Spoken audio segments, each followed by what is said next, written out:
साहेब जी, आपका हमारे YouTube channel सतलोक TV 1008 में स्वागत है।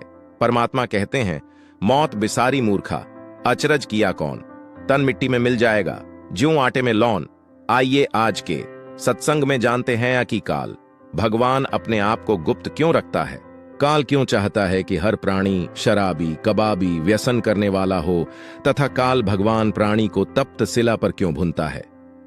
आइए जानते हैं जगत गुरु तत्वदर्शी संत रामपाल जी महाराज के मुखारविंद से। अंतिम छोर है, वहां पर इसने एक और गुप्त स्थान बना रखा। काल भगवान ने एक महाब्रह्मांड के इक्विवेलेंट, और उसमें भी नकली सतलोक, अलखलोक, अगमलोक की रचना, अकैलोक की रचनाएं कर रखी है। वहां पर इसने एक तपतशिला बना रखी है। उस तपतशिला के ऊपर 1,00,000 मानव शरीरधारी प्राणियों को, यानी उनके सूक्ष्म शरीर को, स्थूल शरीर तो यही रह जाता है। जैसे आपने देखा होगा बादाम के ऊपर एक छिलका होता है, वो छिलका खाने का नहीं होता, उसके अंदर गिरी है खाने की। तो ऐसा ही समझो, इस स्थूल शरीर के अंदर एक सूक्ष्म शरीर है। उसके अंदर जितना भी हम जीवन भर में, सारे जीवन में, मनुष्य शरीर के अंदर जो भी खाते पीते हैं, जो व्यसन करते हैं, आप देखते हो कि इस शरीर के अनुकूल नहीं है। शराब और ये मांस और तम्बाकू, सुल्फा, बुक्की, यानी ये नशीली वस्तुएं शरीर के अनुकूल नहीं है, और हम फिर भी जबरदस्ती इसमें ठोक रहे हैं। ये मन का टेस्ट है। मन काल भगवान का एजेंट है, उसका सूक्ष्म रूप समझो, और ये व्यसन कराता है। आत्मा नहीं चाहती ये बकवादें करना, तो ये व्यसन किस लिए कराता है? अपना टेस्ट बनाए रखने के लिए। जो ज्यादा व्यसन करते हैं, शराब पीते हैं, मांस खाते हैं, चटपटे आहार करते हैं, सुल्फा, भांग, तम्बाकू पीते हैं, अफीम खाते हैं, इनके अंदर ज्यादा गंध भर जाता है सूक्ष्म शरीर में, और उसको फिर तपतशिला पर डाला जाता है। तपतशिला एक बहुत बड़ी पत्थर की टुकड़ी है, तवे टाइप की, तवा होता है जैसे, बड़ी तई देखी होंगी आपने हलवाइयों के पास, ऐसी कढ़ाई टाइप सी।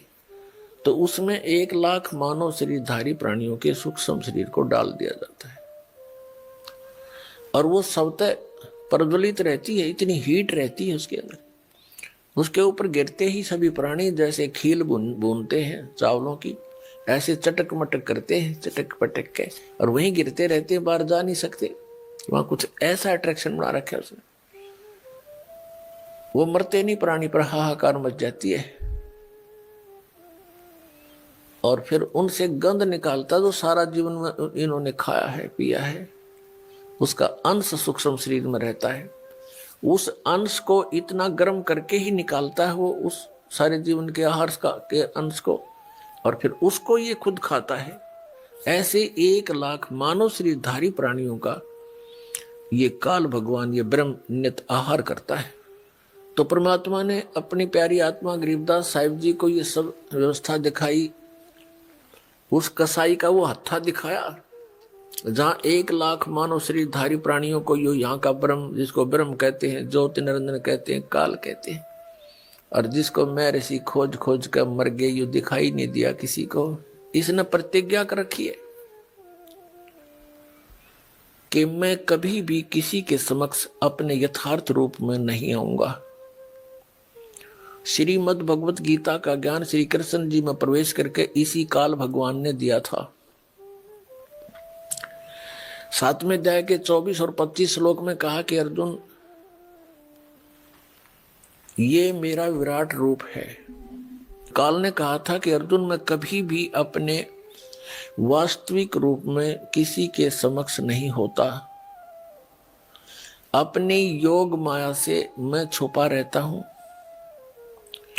और ये मूर्ख जन समुदाय जो सामने खड़े हैं, ये मुझे अव्यक्तम माम व्यक्तिम आपनम मनन्ते अबुधा, ये बेबुद्धि के, मंदबुद्धि के लोग मुझ अव्यक्त को, अव्यक्त माने मैं गुप्त रहने वाला हूं, और मुझे ये कृष्ण रूप में, व्यक्ति रूप में आया हुआ मान रहे हैं। आई एम नॉट कृष्ण, मैं कृष्ण नहीं हूं। और खुद कहता मैं अपनी योग माया से छुपा रहता हूं, कभी किसी के समक्ष नहीं आती। ये मेरा अटल अनुतम अवय अनुतम नियम है। अवय माने अटल। आपको ये वीडियो कैसा लगा? अपनी राय कमेंट बॉक्स में दें। ऐसे ही और वीडियो देखने के लिए हमारे YouTube चैनल सतलोक टीवी 1008 को सब्सक्राइब करें